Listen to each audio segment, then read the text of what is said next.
Mesdames et Messieurs les enseignants-chercheurs, Mesdames et Messieurs les membres du personnel administratif, technique et de service, chers étudiants, chers membres de mon cabinet, ils sont là. Mesdames et Messieurs, chers journalistes, chers invités. Je voudrais, Monsieur le directeur de l'AREM, à l'entame de mon propos, exprimer mes chaleureux remerciements aux responsables du laboratoire d'avoir porté leur choix sur ma personne pour présider la cérémonie de lancement national du projet Covid-19 financé par le Centre de recherche pour le développement international du Canada dans le cadre de l'initiative d'intervention rapide pour une analyse de l'impact socio-économique de la pandémie Covid-19 en Afrique. Mon intérêt est d'autant plus grand que le projet de recherche, objet du financement, porte sur une problématique qui intéresse au plus haut point Monsieur le Président de la République. Il s'agit de déterminer l'impact de la pandémie sur les populations vulnérables. En effet, la crise sanitaire du coronavirus a impacté tous les secteurs, particulièrement les couches défavorisées. Même si l'Afrique subsaharienne s'est montrée très résiliente grâce aux mesures de soutien et d'atténuation prises par nos gouvernements. En l'absence de statistiques fiables sur cette problématique, la réalisation d'une étude s'avère nécessaire afin de cerner avec précision les impacts réels de la pandémie sur les populations vulnérables qui sont les plus exposées mais aussi les plus fragiles. Les réponses et conclusions issues de ce travail scientifique accompagneront sans nul doute les politiques de relance économique déjà en cours dans notre pays. Mesdames et Messieurs, comme vous le savez, depuis décembre 2019, le monde est secoué par une crise sanitaire sans précédent, avec des répercussions économiques, financières et sociales. Les mesures de restriction sur la mobilité intra- et internationale des personnes, par le biais d'un confinement total ou partiel, mais également les mesures de restriction sur les biens et les services, sur la demande globale de manière générale, ont considérablement exacerbé l'ampleur de cette crise, du fait du ralentissement ou de l'arrêt de toute l'activité de production. Pour atténuer les effets de la crise, notamment sur les couches vulnérables, des programmes dits de résilience ou de riposte ont été initiés presque partout dans le monde. On le rappelait tantôt, au Sénégal, le président Macky Sall et son gouvernement ont mis en place le PRES, le programme de résilience économique et sociale, avec un fonds de riposte doté d'au moins 1 000 milliards. Dans le cadre de la mise en œuvre de ce programme de soutien, mon département a bénéficié d'une allocation d'1 milliard pour appuyer d'une part les acteurs de l'économie sociale et solidaire affectés par la crise et d'autre part accompagner les systèmes financiers décentralisés isolés afin de leur permettre de maintenir leur activité et de préserver le tissu socio-économique local. Monsieur le directeur, la crise sanitaire du coronavirus n'a pas encore fini de livrer tous ses secrets. Elle a également révélé, néanmoins, la vulnérabilité de nos économies, particulièrement celle de nos secteurs informels, qui concentrent une bonne partie de l'activité économique. Aujourd'hui, avec les enjeux et défis qui interpellent le monde, la connaissance scientifique et technique doit être le soubassement de toutes nos actions. Le rôle de la communauté universitaire est alors crucial. En effet, au-delà de sa vocation de lieu de formation initiale et continue, l'université doit, à travers la recherche-action et la recherche-développement, trouver des solutions aux problèmes existentiels qui se posent au sein de la société. C'est en cela que réside tout l'intérêt et toute la pertinence du projet de recherche proposée par un consortium de 4 centres de recherche. La cellule d'analyse de politique économique de la Côte d'Ivoire, le laboratoire d'analyse quantitative appliquée au développement pour le Sahel du Burkina Faso, le Centre d'études et de recherche en économie et gestion du Cameroun et le laboratoire de recherche économique et monétaire du Sénégal, qui bénéficient d'un financement d'un peu plus de 100 millions de francs CFA pour une durée de 30 mois. Ce projet de recherche financé par le CRDI tente d'apporter des réponses aux questions suivantes. Quels sont les changements observés dans les activités, les revenus, la consommation et le bien-être des personnes vulnérables, telles que celles du secteur informel ou des femmes ou des jeunes?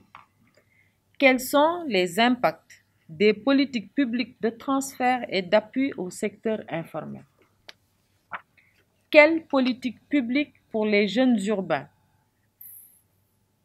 vulnérables, entre guillemets, face à la pandémie de la COVID-19 en vue de leur adhésion aux mesures sanitaires et de leur inclusion sociale?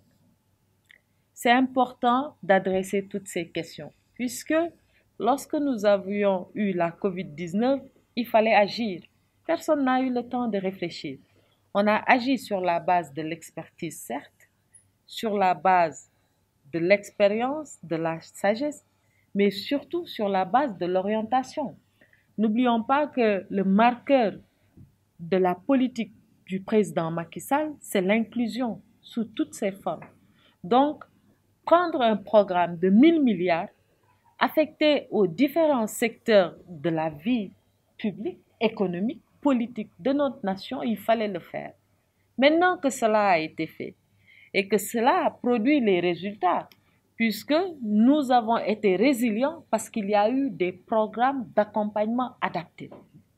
Mais face à cela, face à ces chocs qu'on ne peut jamais prévoir, il est utile d'en tirer tous les enseignements. C'est pourquoi c'est important de voir l'impact des transferts directs, parce qu'on en a eu. Même durant la période des inondations, il y a eu des transferts. Et il y a eu des transferts aussi bien en nature qu'en matériel.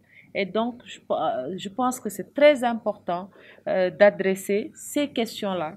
Je pense que les résultats tirés des analyses économiques et sociologiques aideront à coup sûr à la formulation de recommandations de politique à l'endroit des décideurs que nous sommes. Ils permettront également à ces derniers de disposer de statistiques fiables pour une mise en œuvre maîtrisée des différents plans de relance économique élaborés dans nos pays respectifs.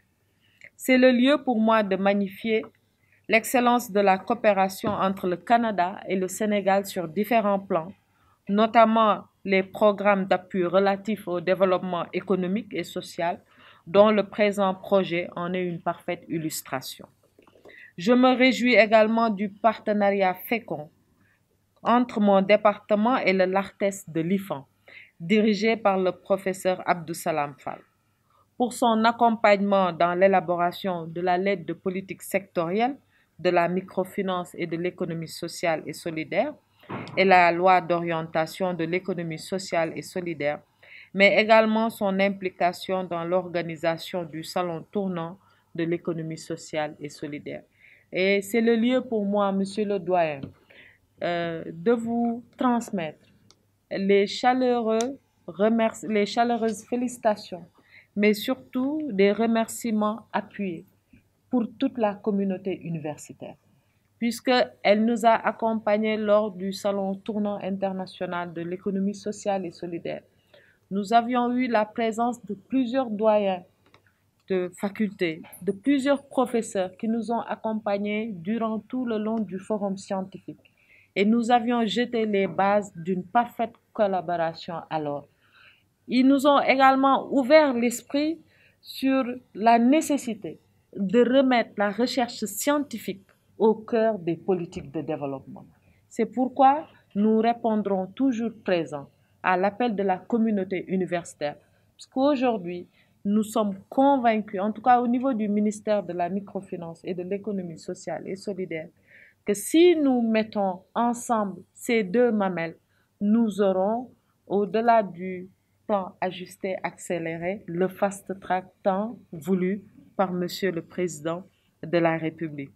Donc, je voudrais réaffirmer cela avec force et peut-être indiquer très rapidement quelques objectifs que nous nous sommes fixés au niveau du ministère afin de laisser ces fenêtres à toute la communauté qui est là et qui pourrait encore approfondir la réflexion puisque nous avons quelques limites au niveau du secteur.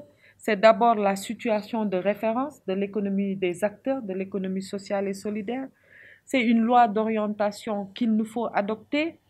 C'est utiliser le digital au service des acteurs de l'économie sociale et solidaire. Nous finalisons une plateforme numérique d'opportunités qui sera bientôt lancée et que nous avons dénommée SEN Label ESS. C'est également la mise en œuvre d'un programme de promotion de l'économie sociale et solidaire, le PROMES, qui se fera en collaboration avec des instituts de recherche et d'autres écoles nationales spécialisées. Au-delà du LARTES, mon département, comme je l'ai indiqué, souhaite nouer des partenariats durables avec le monde universitaire, selon les spécificités de chaque entité, pour nous accompagner dans la réalisation des ambitions ainsi déclinées. Et je voudrais, pour clore mon propos, remercier toutes les autres. Seydi Ababakar Dieng, directeur du LAREM, pour nous avoir donné cette opportunité de partager cet après-midi la présentation du projet de recherche et attendre avec impatience les rapports qui seront issus de ce projet de recherche afin de nous permettre, comme nous l'avons indiqué tantôt, d'atteindre le fast-track pour les acteurs de l'économie sociale et solidaire. Je vous remercie tous de votre aimable attention.